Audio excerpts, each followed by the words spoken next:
কোরআনুল কারীমের মধ্যে আছে, শয়তানকে আল্লাহ যেদিন বিতাড়িত করে দিছে, ইবলিসকে সেজদা না দেওয়ার কারণে, সে বলছিল, আল্লাহ লা ইন আখারতানি ইলা ইয়াউমিল কিয়ামা, আপনার কসম, আপনি যদি আমারে কিয়ামত পর্যন্ত হায়াত দেন, লা আহতানিকান্না যুররিয়াতাহু ইল্লা কালিলা, অল্প কিছু লোক বাদে আমি আদমের অধিকাংশ সন্তানকেই জাহান্নামী বানিয়ে দেব, নাফরমান বানিয়ে দেব। ক্বাল আযহাব, আল্লাহ ইবলিসকে বলছে, যা, ঠিক আছে, বাইরে যা, ফামান তাবিআকা মিনহুম ফাইন্না জাহান্নামা জাযাউকুম জাযাআম মাওফুরা। তো শুনে নিস, কিয়ামত পর্যন্ত যত লোক তুই ইবলিসের অনুসারী হবে, আমি আল্লাহ ঘোষণা দিলাম শতভাগ পরিপূর্ণ জাহান্নাম তোদের সকলকে দিয়ে পূর্ণ করে দেব।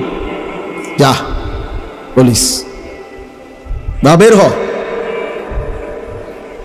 এরপরে আল্লাহ বললেন, ওয়াস্তাফজিজ মান ইসতাতা'তা মিনহুম বিসাউতিক, তুই তোর গলা দিয়া, কণ্ঠ দিয়া, তোর গানের সুর দিয়ে, বাদ্যের আওয়াজ দিয়ে তুই পারলে আমার বান্দাদেরকে আমার পথ থেকে বিচ্যুত করে দিস।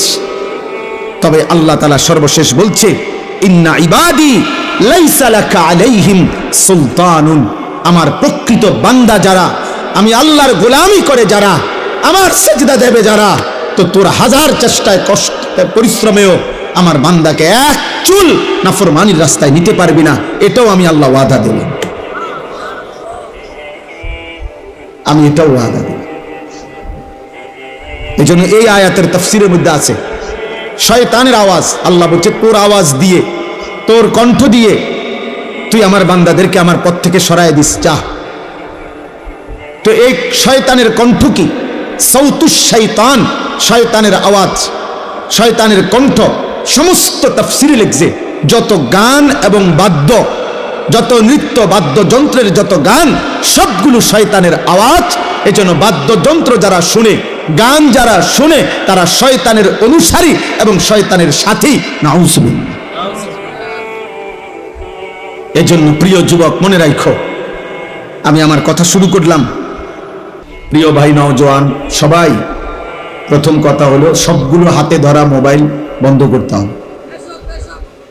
মোবাইল হাতে ধরে ভিডিও বা রেকর্ড করা যাবে না, আমি স্পষ্ট নিষেধ করলাম।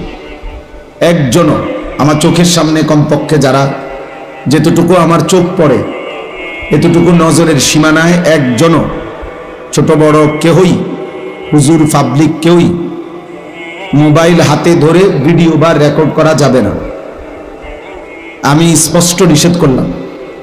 এরপরে যদি আমি দেখি যাকেই, তাকে ধমক দেবো ভাই, এবং উঠাই দেবো, প্রয়োজনে স্বেচ্ছাসেবক দিয়ে উঠাই দেবো, কিন্তু উঠে যাইতে হবে। জন্য দয়া করে এমনি কেউ চলে গেলে কোনো আপত্তি নেই, প্রত্যেকেই আল্লাহর কথা শুনবার জন্য আল্লাহ তাআলার সরাসরি আদেশ। আল্লাহ বলছেন, আমার কথা যখন হয়, ফাসতামিউ লাহু ওয়া আনসিতু, তোমরা শতভাগ মনোযোগ দিয়ে শোনো এবং চুপ থাকো। এটা আল্লাহর আদেশ। আল্লাহর কথা যখনই হয়, আল্লাহ বলছে তোমরা মনোযোগ দিয়ে শোনো এবং চুপ থাকো।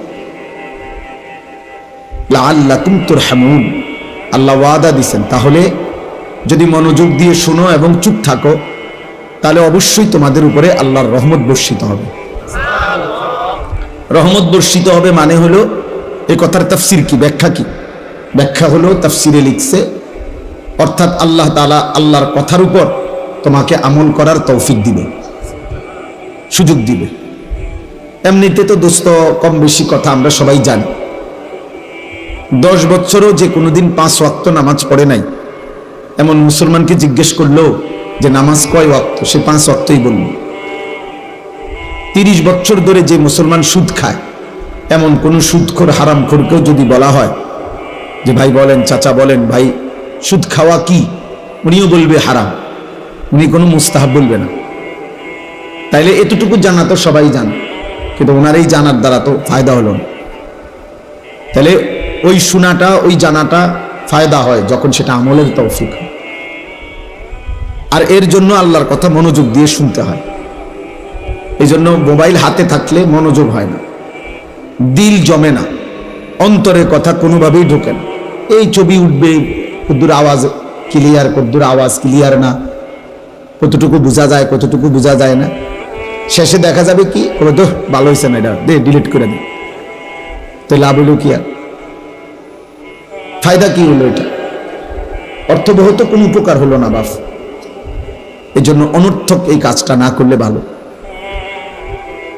শুধু শুধু এই হই হুল্লোড়, হাঙ্গামা, চিৎকার চেঁচামেচি, তেমন উল্লেখযোগ্য কোনো ফায়দা নাই। বক্তার কিংবা শ্রোতার কারোই না। জনপ্রিয়তা, এই সুনাম, সুখ্যাতি, এগুলোর আসলে আখিরাতের বিবেচনায় 2 পয়সারও কোনো মূল্য নেই, ভ্যালু নেই।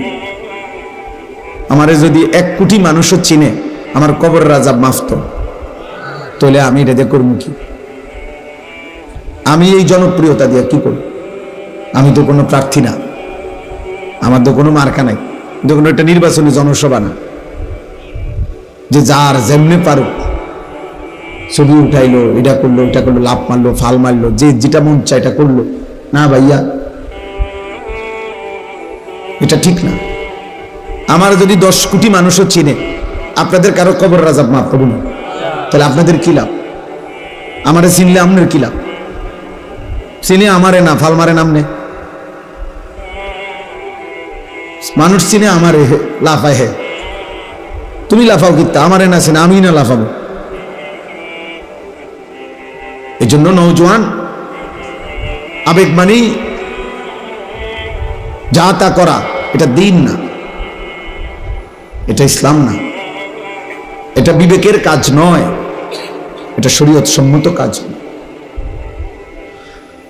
আমার মনে যা চায়, আমাদের মনে যা চায়, আমরা যুবক, আমরা যা ইচ্ছে করছি, যখন যেটা দেখছি ভাল লাগছে, আমাদের কাছে ভাল লাগছে না, এটার নাম দিন না বাপ, এটার নাম আখিরাত না।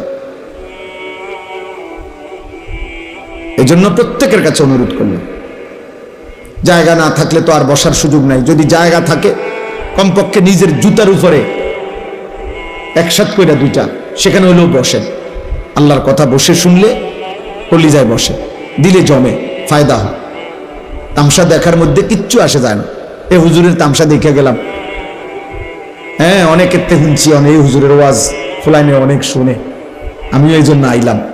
তো কি এরপর আইলেন তো গেলেন না, তো এরপরে কি হুজুরেরই কি আর শ্রোতারে হলো কি? এজন্য এটা কোনোভাবেই না, বরং আল্লাহর কথা শুনবার জন্য মনোযোগ জরুরি, আদব জরুরি, আদব জরুরি, বহুতই জরুরি। যেন নওজোয়ান ভাই যারা মাহফিলের ইন্তেজামের সাথে জড়িত, তাদেরকেও বলিবা, তোমরাও যাদের একান্ত কাজ নাই, তোমরাও বসে আল্লাহর কথা শোনো, ফায়দা হবে।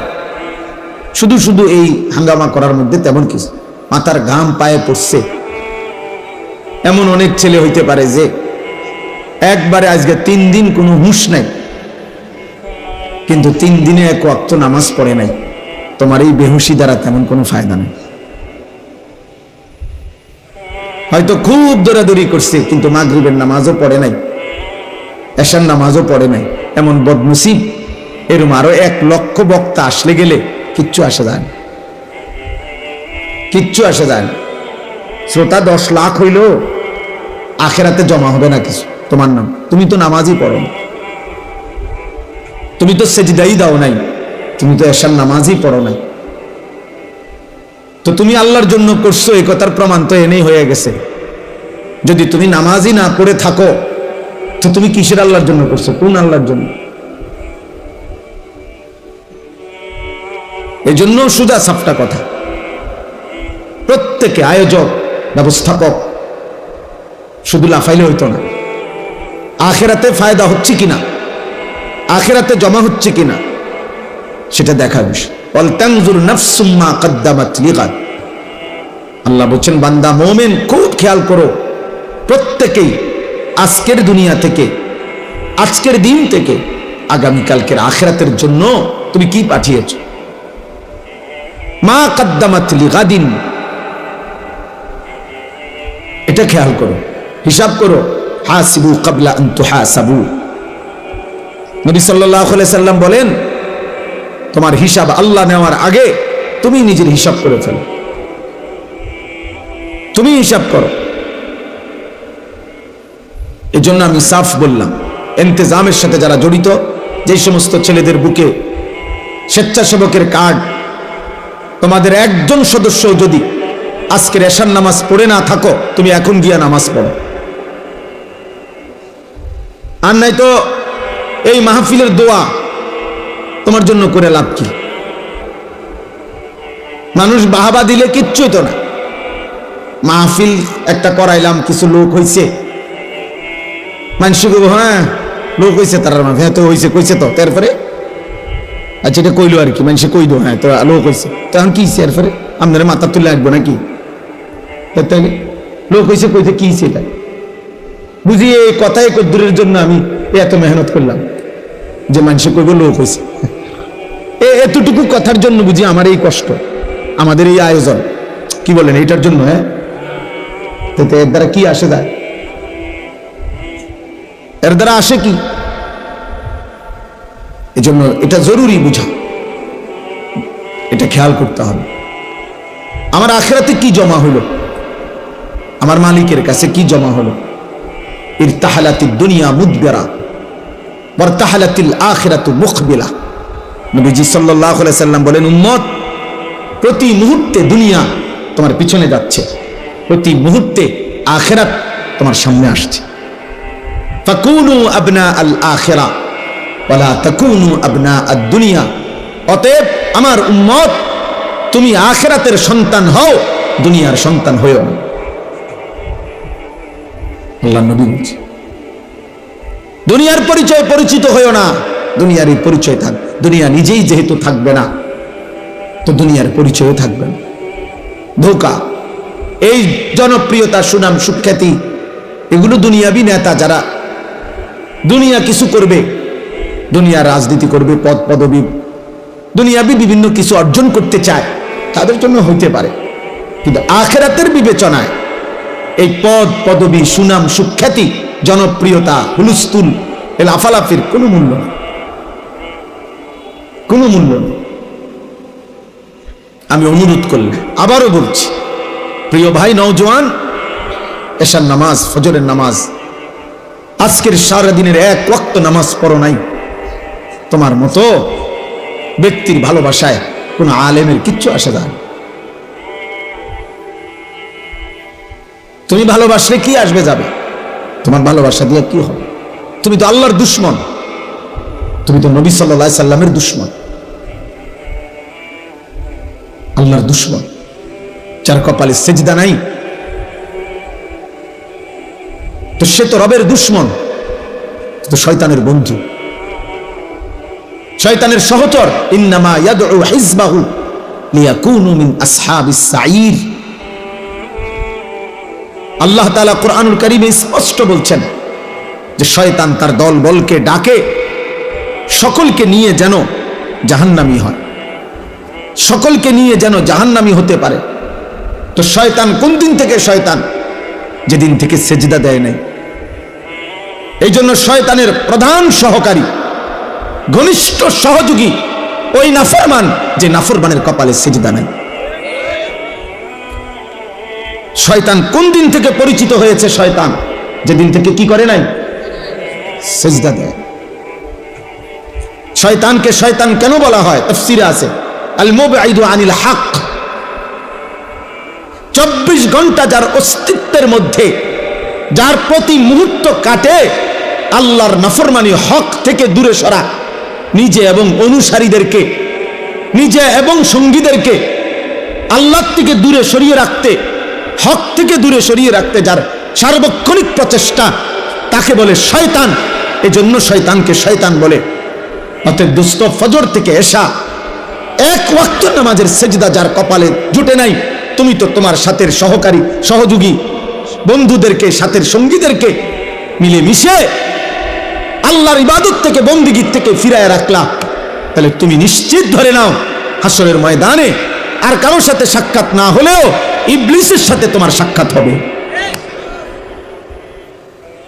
শয়তানের সাথে সাক্ষাৎ হবে। 10 টাকার বুট খাইয়া একটা লম্বা বিকাল পার করে দিলা, হায় বদনসিব। 1 প্লেট চটপুটি খাইতে গিয়া 2 ঘন্টা লাগায় দিলা, চটপুটি খাইলা 30 টাকার, আড্ডা মারলা 3 ঘন্টা। এটা কোনো সুস্থ স্বাভাবিক জীবন হইতে পারে বেটা? ন্যূনতম বিবেক যারা আছে তার জীবন এটা না। মানুষ এত ফালতু হয় না, এত ফালতু হয় না। এজন্য আজকের নওজোয়ান কিশোর যুবক ভাই, প্রিয় সন্তান, চেহারা দেখলেই বোঝা যাচ্ছে অনেক ছেলের বেনামাজ। বেনামাজির চেহারা অসভ্যের চেহারা, বেনামাজি গাদ্দার, বেনামাজি চূড়ান্ত সীমা লঙ্ঘনকারী, বেনামাজি প্রচন্ড অহংকারী, বেনামাজি বেয়াদব, বেনামাজি আসমানের নিচে জমিনের উপরে সর্বনিকৃষ্ট প্রাণী, যে জন্তু জানোয়ারের চাইতে নিকৃষ্ট। হয় যারা সেজদা দাও নাই, নামাজ পড়ো নাই, তো তুমি কোন কুত্তারে রাস্তার কুকুরকে জিজ্ঞাসা করো, কুত্তা তুই সেজদা দেস না কেন? তুইও সেজদা দেস না, আমিও দেই না, তুই দেস না কেন? তো কুত্তা তোমারে বলবে, এই নাফরমান, আমাকে আল্লাহ সেজদা দিতে বলে নাই, আমার উপরে সেজদার হুকুম নাই, এই জন্য আমি কুত্তা সেজদা দেই না। আর তুই নাফরমানকে আল্লাহ সেজদা দিতে বলছে, কিন্তু তবুও তুমি সেজদা দাও না, তুমি আমি কুকুরের চাইতে নিকৃষ্ট।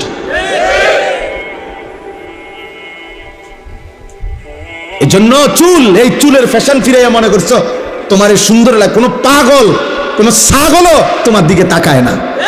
তোমার সমবয়সী কিছু অসৎ ছাড়া, তোমার লগে যেগুন গড়ে, তোমার লগে একসাথে যেগুন গড়ে, এরকম কিছু ফালতু ছাড়া কোন বিবেকবান ভদ্রলোক আজ পর্যন্ত কোন মানুষ তোমারে তোমার চুলের জন্য 1 বিন্দু প্রশংসা করে নাই। মানে তুমি চ্যালেঞ্জ করো, তোমার মতো কিছু অসৎ, তোমার মতো কিছু বখাটে, তোমার মতো কিছু আজাইরা, ওই হয়তো তোমারে বলছে দোস্ত তোরে সেরকম লাগতে আছে, তারে জিগাইয়া দোস্ত সেরকম ডাকে, মানে সেটাকে যার মতো আমারে লাগতে আছে, তো হে ভিতরে ভিতরে কইব ফুটটা খোরের মতো, বাবা খোর, ডাইল খোর, হ্যাঁ হ্যাঁ নেশাখোরের মতো লাগতেছে, কোন ইমানদারের মতো লাগে না। তুমি বেটা চুল রাখবা বেঈমানের মতো, তোমারে দেখতে মনে হবে জুনায়েদ বাগদাদির মতো,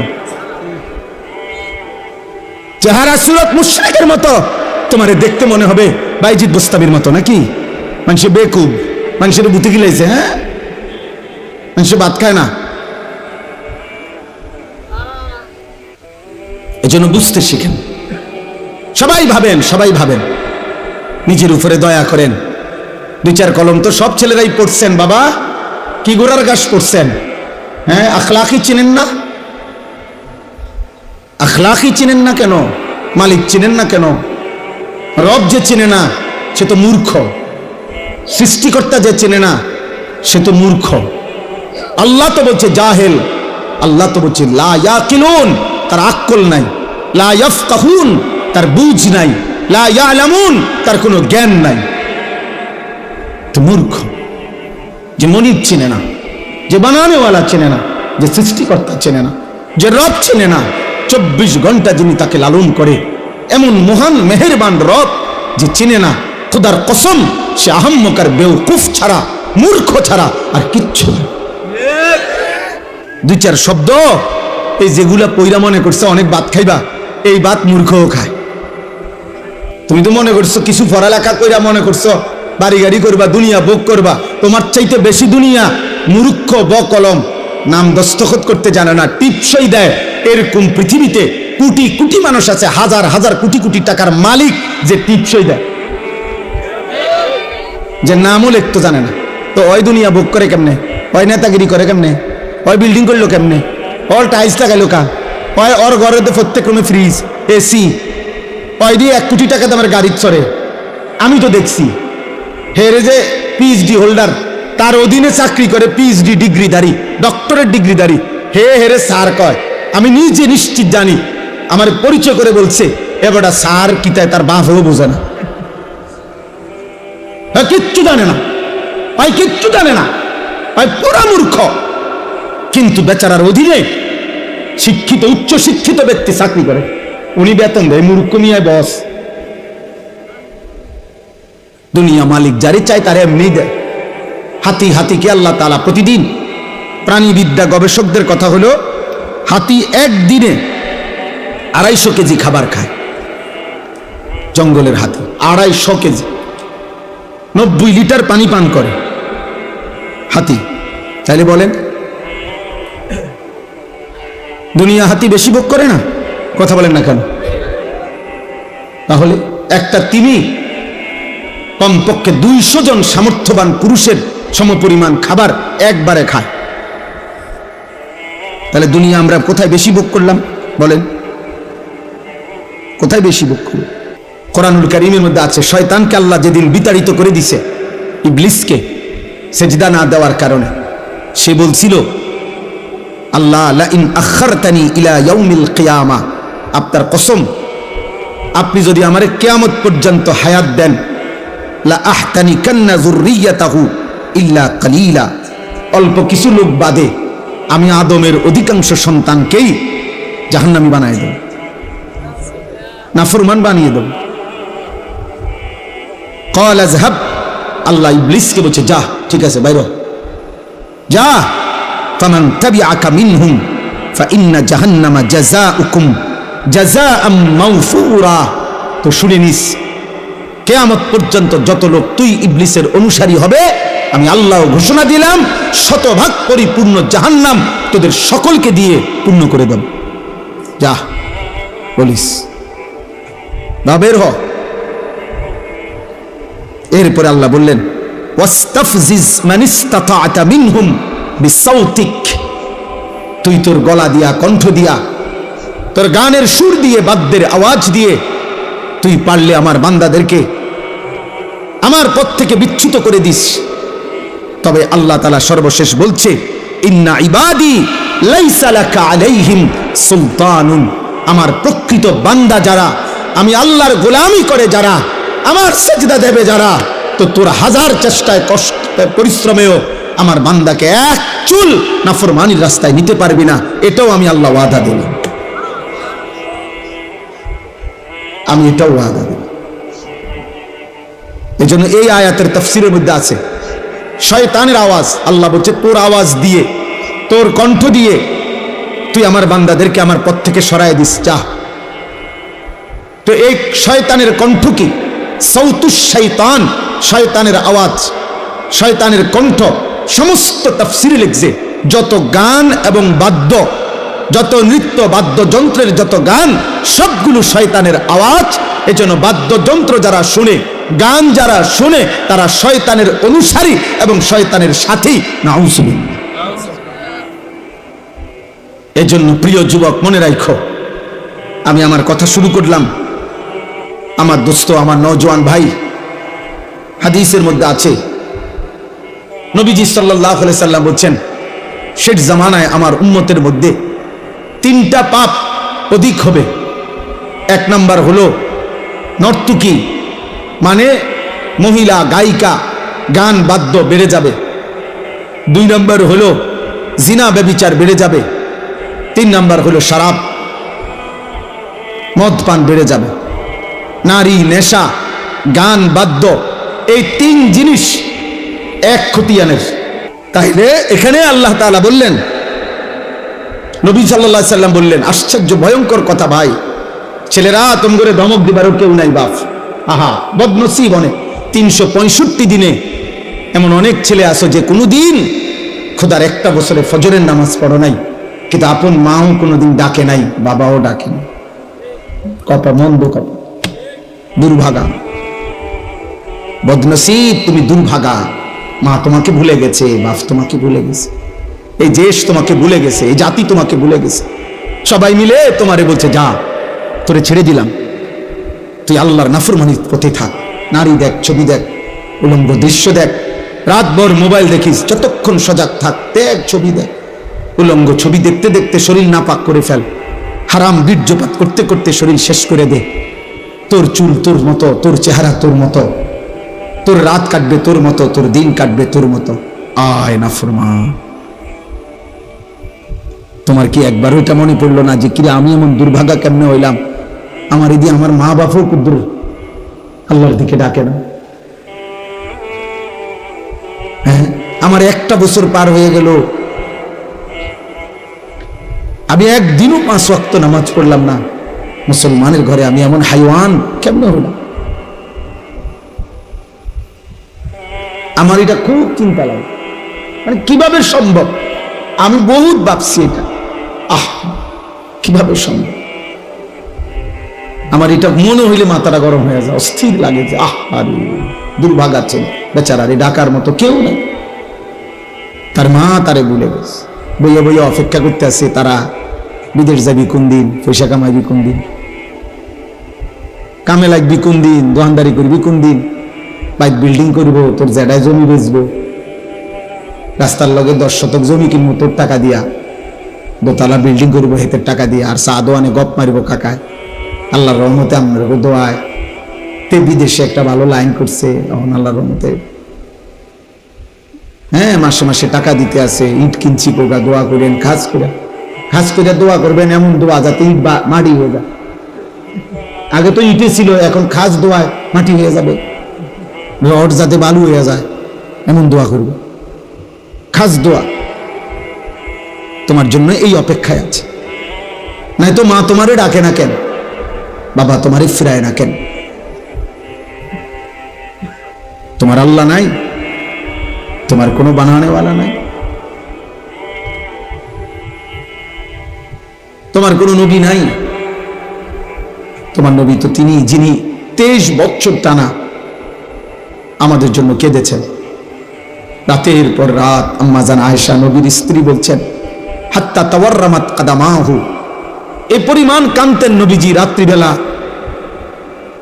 ফলে দেখতাম নবীজির 2টা পা মোবারক ফুলে ফুলে যাইত, ফুলে ফুলে যাইত, এমন লম্বা দাঁড়িয়ে থাকতেন। হাত্তা তাওয়াররামাত কাদামাহু, 2টা পা ফুলে ফুলে যাইত।